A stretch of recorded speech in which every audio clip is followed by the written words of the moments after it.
BJP की तरफ से कर्नाटका एमएलसी इलेक्शन के लिए बसव कल्याण के एक्स एमएलए मारुतिराव मोळे को ऑफिशियल कैंडिडेट घोषित करने पर बसव कल्याण में एमएलए शरणु सलगर अपने कार्यकर्ताओं के साथ खुशी का इजहार किए।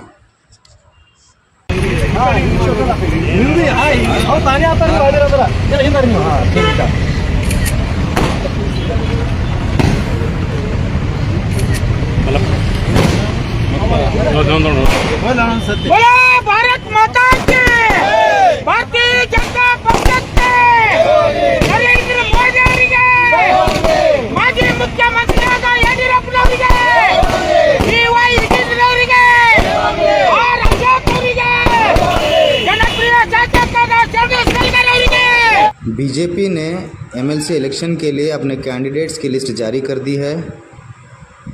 पीर को नॉमिनेशन की आखिरी तारीख होने के कारण इतवार के दिन बीजेपी ने अपने 3 कैंडिडेट्स के नाम तय किए हैं, जिनमें एक्स मिनिस्टर सीटी रवि, एन रवि कुमार और बसव कल्याण के एक्स एमएलए एमजी मोळे शामिल हैं।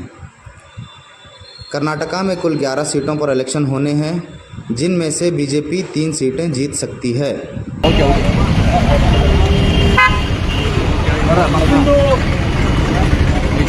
ಬಸವ ಕಲ್ಯಾಣ ವಿಧಾನಸಭಾ ಮತಕ್ಷೇತ್ರದ ಸಮಸ್ತ ನಮ್ಮೆಲ್ಲ ಮಹಾಜನತೆಗೆ ಇವತ್ತೊಂದು ಸಂತೋಷದ ಸುದಿನ. ಈ ನೆಲದ ಶಾಸಕರಾಗಿ ಸೇವೆ ಸಲ್ಲಿಸಿದಂಥ ಮಾಜಿ ಶಾಸಕರು, ಸರಳ ಸಜ್ಜನಿಕೆಗೆ ಹೆಸರಾದಂಥ ನಮ್ಮೆಲ್ಲರ ಹಿರಿಯರು, ನನ್ನ ಮಾರ್ಗದರ್ಶಕರು ಆದಂಥ ಸನ್ಮಾನ್ಯ ಶ್ರೀ ಮಾರುತಿರಾವ್ ಮೂಳೆ ಅವರಿಗೆ ನಮ್ಮ ಪಕ್ಷದ ರಾಷ್ಟ್ರೀಯ ಅಧ್ಯಕ್ಷರು ಆದಂಥ ಸನ್ಮಾನ್ಯ ಶ್ರೀ ಜೆ.ಪಿ. ನಡ್ಡಾರವರು, ನಮ್ಮ ಗೌರವಾನ್ವಿತ ಪ್ರಧಾನಮಂತ್ರಿಗಳು ಆದಂಥ ಸನ್ಮಾನ್ಯ ಶ್ರೀ ನರೇಂದ್ರ ಮೋದಿಯವರು,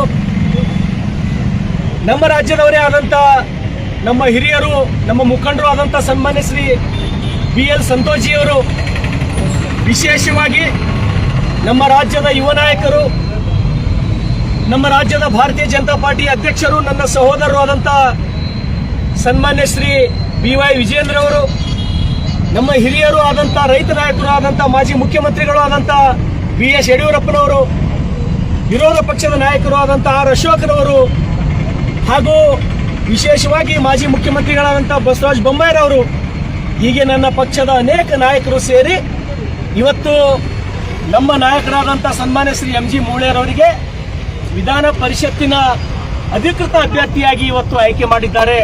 ಹಾಗಾಗಿ ನಾನು ನನ್ನ ವತಿಯಿಂದ ಹಾಗೂ ಸಮಸ್ತ ಬಸವ ಕಲ್ಯಾಣ ವಿಧಾನಸಭಾ ಮತಕ್ಷೇತ್ರದ ಮಹಾಜನತೆ ವತಿಯಿಂದ ಬೀದರ್ ಜಿಲ್ಲೆಯ ಪರವಾಗಿ ಅವರೆಲ್ಲರಿಗೂ ತುಂಬು ಹೃದಯದ ಧನ್ಯವಾದಗಳನ್ನು ಹೇಳ್ತೇನೆ, ಅಭಿನಂದನೆಗಳನ್ನು ತಿಳಿಸ್ತೇನೆ.